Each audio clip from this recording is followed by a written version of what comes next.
de loi sur le régime juridique des crédits spéciaux. Donc je vais résumer rapidement en français ce qu'on vient de dire en wolof. Donc pour rappeler que l'Assemblée nationale est convoquée en session extraordinaire depuis le lundi 10 août 2026 à 10 heures.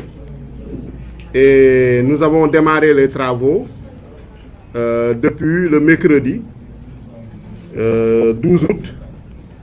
Et l'ordre du jour était ainsi fixé. Et ainsi fixé, on a, pour cette session extraordinaire, il y a le projet de loi portant code du travail, celui portant code de la sécurité sociale. Nous avons également le projet de loi sur la protection des infrastructures d'information critique et la sécurité numérique, la proposition de loi portant modification de l'article 37 de la Constitution, la proposition de loi relative au régime juridique des crédits spéciaux et à l'ordre du jour également la ratification de propositions de résolution portant création de commissions d'enquête suivantes. Donc 6 commissions d'enquête sur les manquements sévères notés dans la gestion du foncier de différents lotissements et du domaine public maritime, sur les opérations de cession d'immeubles du patrimoine bâti de l'État à des particuliers dans des conditions irrégulières, sur les irrégularités dans la passation et l'exécution des marchés du programme Un étudiant, un ordinateur du ministère de l'Enseignement supérieur, de la Recherche et de l'Innovation depuis 2017 pour un engagement cumulé de l'ordre de 48 milliards de francs CFA.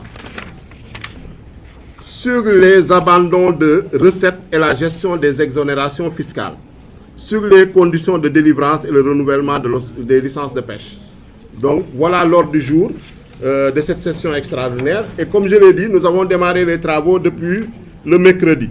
Donc rapidement, sur le code du travail et le code de la sécurité sociale, le groupe parlementaire Pastef les Patriotes a eu à rencontrer ce mardi le Front syndical pour la défense des travailleurs qui avait des préoccupations par rapport à ces deux textes-là. Et rappelez que ces textes ont été renvoyés en commission parce qu'ils ont fait l'objet d'une première délibération. Donc là, on est dans la seconde délibération. Lors de la première délibération, après la commission, lors de la séance plénière, quand nous avons été saisis par les centrales syndicales de travailleurs, nous avons jugé nécessaire de renvoyer le texte en commission pour permettre au gouvernement de continuer, de poursuivre ou de renouer le dialogue avec les centrales syndicales. Parce que les centrales syndicales avaient considéré que le texte qui était présenté à l'Assemblée nationale n'était pas fidèle au texte sur lequel ils avaient travaillé avec le gouvernement pendant plus de 2 ans. Il y a des dispositions nouvelles qui avaient été introduites sans qu'ils en soient informés, sans qu'ils aient été consultés, sans qu'il y ait eu concertation. Donc nous avons eu à recevoir les centrales syndicales ce mardi sur leur demande avec le coordonnateur Modi Guiro et tous les autres responsables des centrales syndicales. Nous les avons écoutés et dit que nous allons en tout cas prendre en compte ces préoccupations-là. Donc le lendemain, en commission, le mercredi, nous avons reçu également le ministre du Travail et de la Fonction publique et nous lui avons demandé en commission de renouer le dialogue. Lui, il a dit que le dialogue n'a jamais été rompu, mais nous lui avons demandé quand même de renforcer la concertation. Et nous lui avons demandé également qu'il revienne, parce que l'une des préoccupations majeures de ce texte, c'est l'article 100 portant sur le contrat de travail à durée déterminée. Dans la nouvelle version, elle avait été modifiée pour augmenter la durée maximale, pour augmenter le nombre de renouvellements du CDD. Donc ce que les syndicats de travailleurs ont jugé inacceptable. Donc nous avons demandé que le CDD soit ramené à un seul renouvellement et une durée maximale de 2 ans, comme c'est le cas dans le Code du travail de 97, qui est le Code du travail en vigueur. Un amendement a été déposé par un de nos collègues et cet amendement a été adopté en commission. Et nous espérons qu'il en sera ainsi en séance plénière et que le gouvernement va maintenir cette ligne de dialogue et de concertation en écoutant les centrales syndicales de travailleurs. En ce qui concerne la proposition de loi portant modification de l'article 37 de la Constitution, comme vous le savez, c'était une proposition qui était une disposition qui était dans le projet global de révision constitutionnelle. Puisque nous avions noté que le projet de révision constitutionnelle qui avait été publié par le président de la République, à son article 37, ne comportait plus de dispositions sur la déclaration de patrimoine. Et quand nous avons pris l'initiative de porter la proposition de loi portant révision constitutionnelle, après, en tout cas, l'inaction de l'exécutif, puisque, comme vous le savez, le président de la République, en décembre 2025, s'était engagé à déposer la réforme constitutionnelle au niveau de l'Assemblée nationale avant la fin du mois de mars 2026. Mais depuis la fin du mois de mars 2026, donc c'est, je pense, le surplace, c'est le statu quo, c'est l'immobilisme, et c'est là que le groupe parlementaire Pastef les Patriotes a pris l'initiative de porter cette proposition de révision constitutionnelle, qu'elle a transformée en proposition de loi.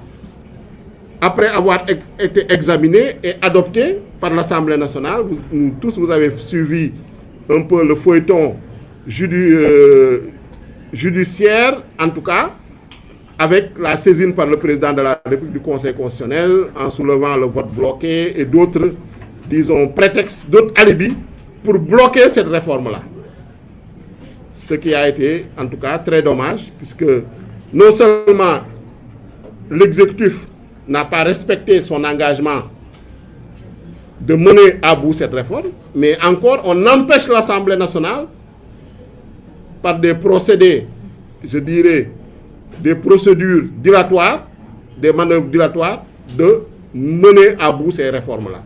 Mais nous ne sommes pas découragés, et nous ne découragerons pas, puisqu'il s'agit de prérogatives constitutionnelles, puisque nous sommes dépositaires également d'un mandat que les Sénégalais nous ont confié.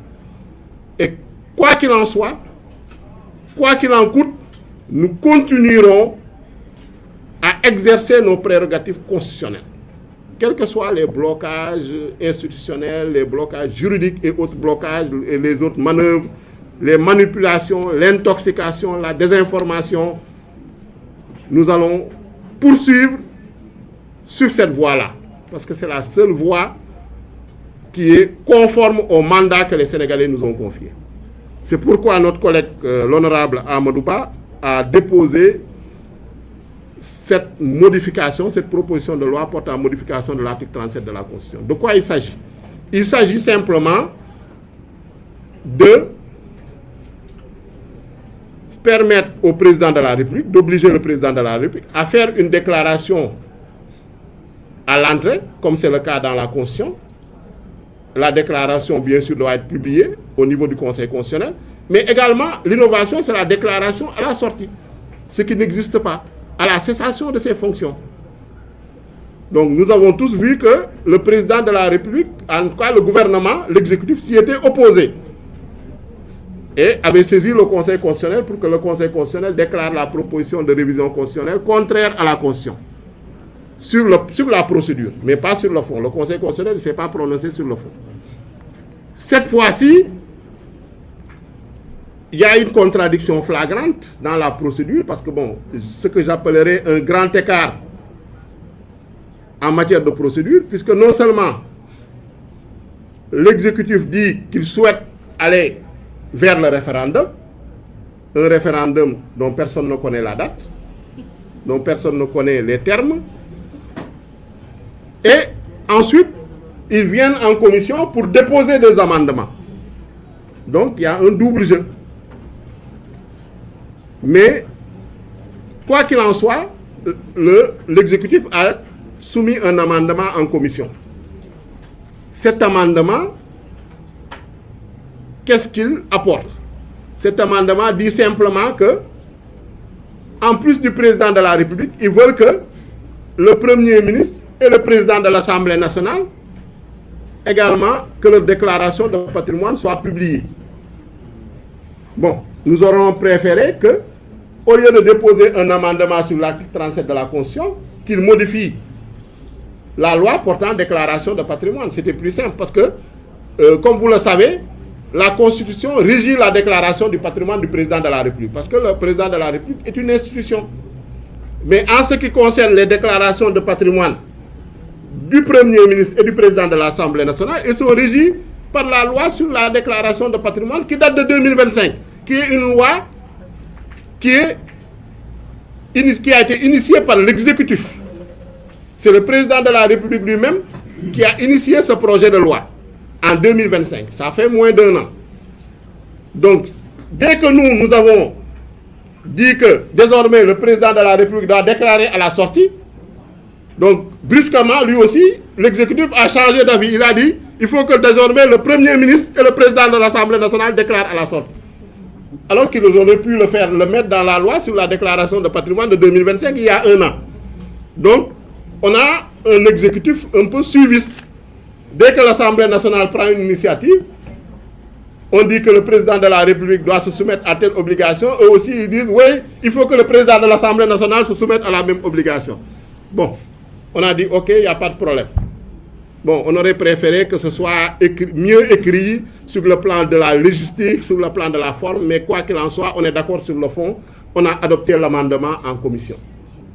Donc, désormais, aussi bien le Président de la République, si le texte, bien sûr, est adopté en séance plénière et promulgué, c'est ça le plus important, aussi bien le Président de la République, le Premier ministre et le Président de l'Assemblée nationale, leur déclaration de patrimoine sera publiée. Parce que sur la loi, ce qu'il faut rappeler, c'est la loi relative à la déclaration de patrimoine au niveau de l'OFNAC, le Premier ministre et le Président de l'Assemblée nationale sont soumis à la déclaration de patrimoine.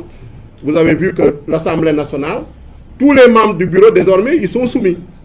Et avec la publication des assujettis que l'OFNAC a fait cette semaine, nous avons noté que, en tout cas, tous les membres du groupe parlementaire PASTEF qui devaient déclarer l'ont fait.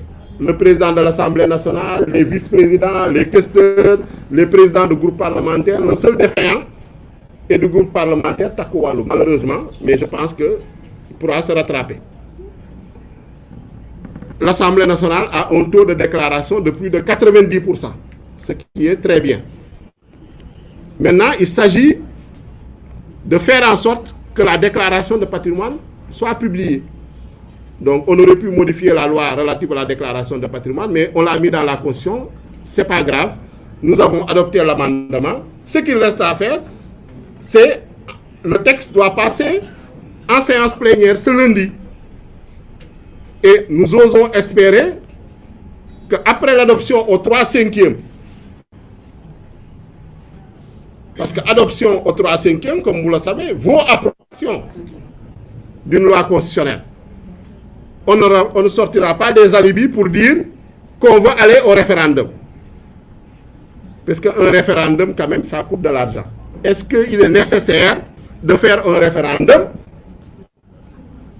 de mobiliser tous les Sénégalais pour leur demander simplement est-ce que le président de la République, est-ce que vous êtes d'accord, oui ou non, que le président de la République, le Premier ministre et le président de l'Assemblée nationale publient leur déclaration de patrimoine?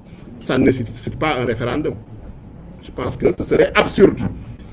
Donc, nous demandons que le texte soit promulgué, puisque l'Assemblée nationale et l'exécutif sont d'accord sur le contenu de ce texte-là. Ils sont d'accord sur la procédure. Je ne vois pas de problème. Et nous osons espérer qu'il n'y aura pas de recours également devant le Conseil constitutionnel pour essayer de faire arbitrer par le Conseil constitutionnel, que le Conseil constitutionnel vienne au secours également de ceux qui ne veulent pas la transparence. Nous, en tout cas, nous ne déposerons pas de recours. Nous osons espérer également que le président de la République ne fera pas de recours puisque son amendement a été adopté. Il reste l'opposition et les non-inscrits. Et ils ne sont pas intéressés par le débat puisqu'ils ne se sont jamais engagés. Donc, et nous osons espérer aussi qu'ils sont pour la transparence. Parce que cette disposition, ce qu'on a mis dans la Constitution, c'est dans le code d'éthique et de transparence dans la gestion des finances publiques, qui a été adopté en 2012, sous le régime de Macky Sall. Donc l'opposition actuelle, Takku Wallu, la plupart des membres sont de l'APR, du régime de Macky Sall. Nous osons espérer qu'ils seront conformes à la loi qu'ils ont adoptée, le code d'éthique et de transparence dans la gestion des finances publiques. pour ceux qui restent des non-inscrits, nous savons tous qu'ils sont attachés à la transparence, à la bonne gouvernance et à la reddition des comptes. Donc ils ne feront rien pour empêcher à cette réforme qui consacre la transparence, la bonne gouvernance et la reddition des comptes d'être mise en œuvre. Donc tous ceux qui voudront, par des arguties juridiques, par des alibis procéduraux, dire qu'ils vont déposer un recours, on considérera qu'ils sont contre la transparence, qu'ils sont contre la bonne gouvernance et qu'ils sont contre la reddition des comptes. Ils ne veulent pas que le président de la République, ils ne veulent pas que le président de l'Assemblée nationale, ils ne veulent pas que le Premier ministre, que leur déclaration de patrimoine soit publiée. Ils ne veulent pas que le président de la République fasse une déclaration de patrimoine à la sortie. Il faut que les citoyens sénégalais, quand même, soient attentifs à cela, soient vigilants. Nous interpellons également sur ce point la société civile, qu'ils portent également ce combat-là, puisque eux aussi sont attachés à la transparence, à la bonne gouvernance et à la reddition des comptes. Donc, pas de référendum, pas de recours. Laissons la loi être adoptée au 3/5e et qu'elle soit promulguée par le président de la République avant la fin du mois d'août, que cette loi-là soit mise en œuvre. C'est cela la transparence. Je pense que ce que les députés du groupe parlementaire Pastef les Patriotes veulent, ce que les Sénégalais veulent, ce que tous ceux qui sont attachés à la transparence, à la bonne gouvernance, au djub-djubal-djubanti, que le président de la République proclame, je pense que tout le monde veut la même chose. Donc sur ce point-là, il y a consensus et il faut qu'on avance quand il y a des consensus. Il ne faut pas créer de faux blocages, référendums, recours au Conseil constitutionnel. Donc ça, ce sont, je pense, des faux blocages qui nous mènent dans des impasses. L'autre point, c'est sur les crédits spéciaux. Comme l'a dit mon collègue Guy Marius Sagna, ce sont des engagements qui datent de la création du parti PASTEF depuis 2014 et qui ont été réitérés dans le programme Jotna de la coalition Sonko Président en 2019 et repris tel quel, copié-collé dans le programme Diomaye Président en 2024 pour un Sénégal souverain, juste et prospère. Donc qui a dit qu'il faut encadrer désormais les fonds spéciaux et que les fonds spéciaux, la définition des fonds spéciaux, elle est très claire. Ce sont des fonds qui sont destinés à des opérations de défense, de sécurité intérieure, de sécurité extérieure, de renseignement, des opérations diplomatiques qui, vu leur sensibilité, vu leur caractère secret, ne peuvent pas être divulgués, ne peuvent pas être mis sur la place publique. Et nous sommes d'accord que ces fonds-là doivent être maintenus et même, si nécessaire, renforcés, augmentés par l'Assemblée nationale qui vote la loi de finances. Mais nous avons jugé nécessaire quand même, il faut qu'on respecte nos engagements. Parce que en tout cas, tout le tumulte, tout le vacarme, tout le tintamarre qu'on entend, je pense qu'il n'y a qu'un seul problème. Il y a un camp, le camp patriotique, le camp souverainiste qui veut respecter ses engagements, qui veut aller de l'avant, apporter des transformations, apporter des réformes. Il y a par contre un autre camp qui est dans la réaction, qui veut être dans le statu quo, qui veut être dans l'immobilisme, qui veut être dans la désinformation et la manipulation, pour empêcher que des réformes soient menées jusqu'au bout. Et ne prennent aucune initiative. Mais dès que le camp patriotique prend une initiative, on trouve tous les alibis, oui, c'est pas au bon moment, vous l'avez pris pour combattre telle personne ou telle personne, alors que tout le monde sait que c'est des engagements qui ont été pris depuis des décennies. Donc il s'agit maintenant de confirmer, de respecter. Et nous, comme on l'a dit, nous disposons d'une majorité et de prérogatives constitutionnelles et nous ne renoncerons pas aux engagements que nous avons pris. Nous ne ferons pas du reniement, nous ne serons pas des renégats, en tout cas. Nous allons respecter nos engagements, nous allons respecter nos paroles, nos promesses électorales. Ça prendra du temps, le temps qu'il faudra, mais nous allons utiliser toutes les voies constitutionnelles et juridiques offertes par la Constitution, le règlement intérieur, les textes législatifs et réglementaires pour le faire. Et cette loi sur le régime juridique des crédits spéciaux, voilà, en tout cas, c'est une première étape pour régir ce type de crédits qui ont une destination précise. Nous donnons, on a fait du benchmarking, fait du droit comparé. En France, vous avez la commission de vérification des fonds spéciaux. Dans d'autres pays, que vous allez aux États-Unis, au Royaume-Uni, il y a des comités parlementaires, au Sénat, à la Chambre des représentants, qui sont chargés de vérifier les fonds spéciaux. Et nous sommes d'avis également que c'est des questions sensibles.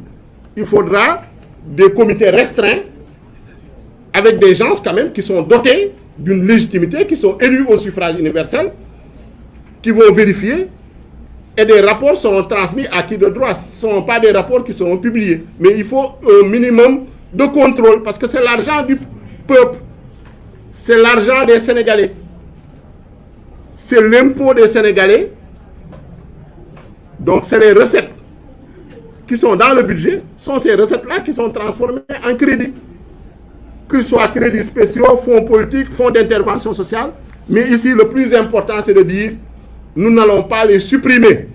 Si besoin, on peut les augmenter. Mais il faut un contrôle pour vérifier simplement est-ce qu'elles ont été utilisées conformément à leur objectif et à leur destination. Tout le reste, je pense que c'est du bruit.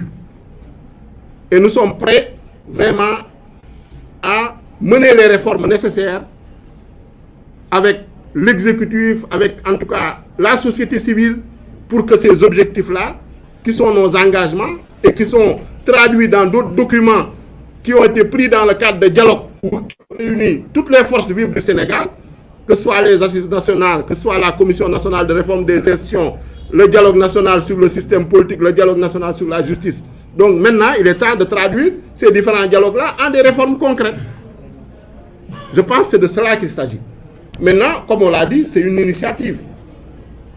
Le gouvernement, comme on l'a dit, fait dans la confusion, fait dans la contradiction et l'incohérence. Parce que hier en commission, non seulement le ministre de la Justice, garde des Sceaux, la première chose qu'il a dit, il dit que votre proposition de loi est irrecevable. Donc, il a menacé de saisir le Conseil constitutionnel pour irrecevabilité. Mais quand quelque chose est irrecevable, dans le même temps, il dit qu'ils ont 6 amendements. Comment une proposition de loi irrecevable, vous déposez 6 amendements pour modifier la proposition de loi? Il y a un minimum de cohérence quand même. On ne comprend pas.